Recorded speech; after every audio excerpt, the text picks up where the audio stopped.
These democratic socialists at another of their conventions, they were told to make jazz hands instead of clapping, lest some delegates suffer sensory overload. And also, and I'm not joking, they were told not to be wearing, any aggressive scents. Please don't go into that space with anything that's like an aggressive scent, for instance, right? Because that's going to be difficult for people. Oh, for sake.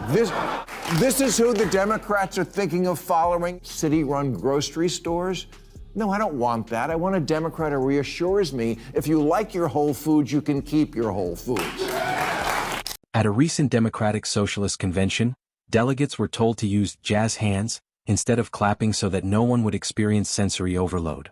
They were even advised not to wear strong perfumes or aggressive scents because it might make others uncomfortable. Bill Maher immediately seized on the moment, roasting the Democrats for what he sees as over-the-top political correctness.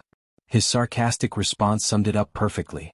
He joked that what he really wants is a Democrat who reassures voters that if they like their Whole Foods grocery store, they can keep their Whole Foods. If you don't see it right away and go along, you're bad, stupid, and deplorable.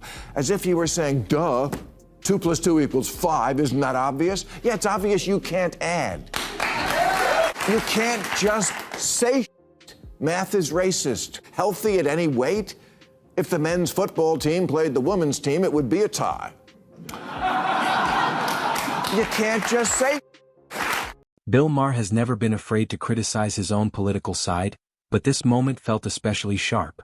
The comedian argued that parts of the Democratic Party have embraced ideas that feel disconnected from reality. According to Maher, voters are no longer willing to accept trendy slogans without questioning them. In today's political climate, every statement gets instantly dissected, fact-checked, and debated. If something doesn't make sense, people notice quickly. Democratic socialism is like a dating profile. Things look great until you meet up in the real world. For example, Bernie Sanders, his big thing was always bringing single-payer health care to our country of 340 million. But when liberal, tie-dyed Vermont tried to do it for a population of 626,000, it collapsed like that poor in the Oval Office last week. Bernie, AOC, Mandani are not Democrats. They'll be the first to tell you that. They're democratic socialists, and that's a very different thing, and I don't think people know that yet. Maher also took aim at what he calls the woke mindset, creeping through certain political circles. His argument was blunt. You cannot simply declare something to be true if it clearly contradicts logic or evidence. Voters today are more alert than ever, and they recognize when politicians try to bend reality. When a party begins to rely on slogans rather than facts, it risks losing credibility and trust. I don't think people realize we already have a lot of socialism. Social Security, Medicare, Medicaid, unemployment insurance, food stamps, veterans benefits, Pell Grants, COVID-era payments, farm subsidies, disability payments, Fannie Mae, Freddie Mac, corporate bailouts, and the jobs program that is building weapons the Pentagon doesn't even want. All that is socialism, much of it appropriate to soften the edges of capitalism. But the DSA are radicals about this concept, and radical economic policy is always ineluctably married to radical social policy. Their platform, for example, calls for completely open borders. They're for what Biden was doing, but more. You think you're going to win an election on that? At one point, Maher compared democratic socialism to a dating profile. On paper, everything looks great. But once you meet in real life, the situation can be very different. He pointed to Bernie Sanders' long-standing push for single-payer healthcare and noted that when Vermont attempted a similar model on a smaller scale, the plan quickly collapsed.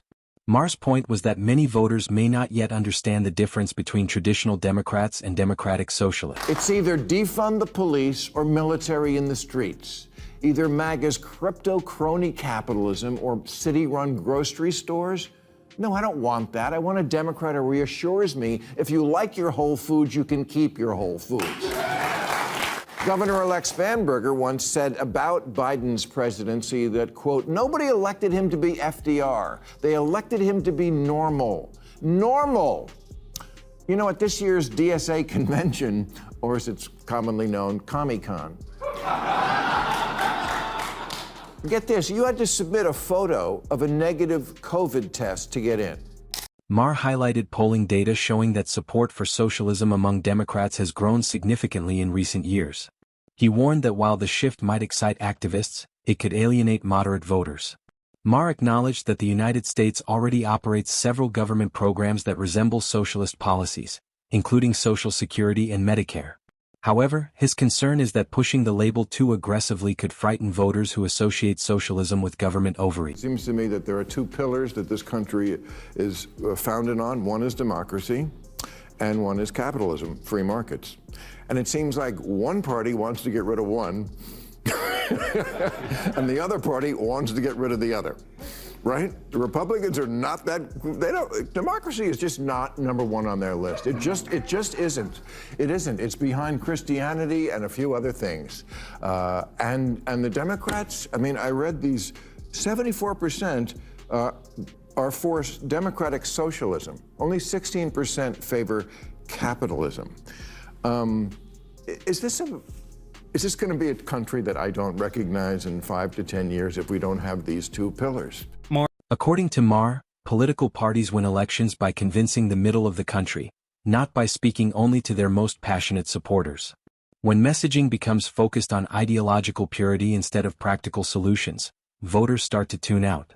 Maher sarcastically described the current political landscape as a battle between extremes, with one side promoting radical policy shifts and the other pushing aggressive populism. These democratic socialists at another of their conventions, they were told to make jazz hands instead of clapping, lest some delegates suffer sensory overload. And also, and I'm not joking, they were told not to be wearing, any aggressive scents. Please don't go into that space with anything that's like an aggressive scent, for instance, right? Because that's going to be difficult for people. Maher argued that the United States is built on two core pillars, democracy and capitalism. If either pillar weakens, the entire system becomes unstable. He pointed to polls suggesting growing support for democratic socialism among Democrats and asked whether the country might look unrecognizable in a decade if that trend continues. His warning was clear. When political movements move faster than the country itself, the backlash can be severe. Democrats today have gone out of their way to post messages on social media about the current Trump administration and what's happening to American lives. The problem is they're all literally saying the same damn thing. Don't believe me? Check it out. When I win, I will immediately bring prices down starting on day one. That ain't true. That's what you just heard. Since day one of Donald Trump's presidency, prices are not down, they're up. Inflation is getting worse, not better. The prices of grocery, gas, household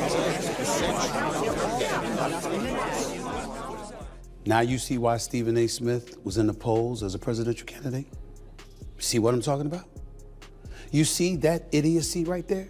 Maher also pointed out that many Americans remain skeptical of socialism as a governing system.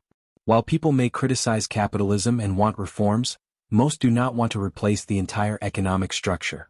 Maher believes that leaning too heavily into anti-capitalist rhetoric risks pushing away moderate voters who simply want the system improved rather than dismantled. 22 Democratic senators be literally echoing the same thing and think that would resonate with the American people. All it shows is that the same fabric of our democracy is unchanging in the eyes of some of these officials, and as a result, the constituency they represent, which is why Donald Trump is in office. What, do I have to come up to Capitol Hill and give you lessons? Seriously, you don't get it? Oh, you did.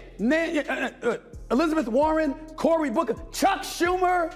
Let's all get together. Let's put this in a prompter, and all together, albeit in separate rooms, we'll grab a microphone and say the same damn thing. And that's what's going to resonate with the American people. And then you wonder why you're no longer in power.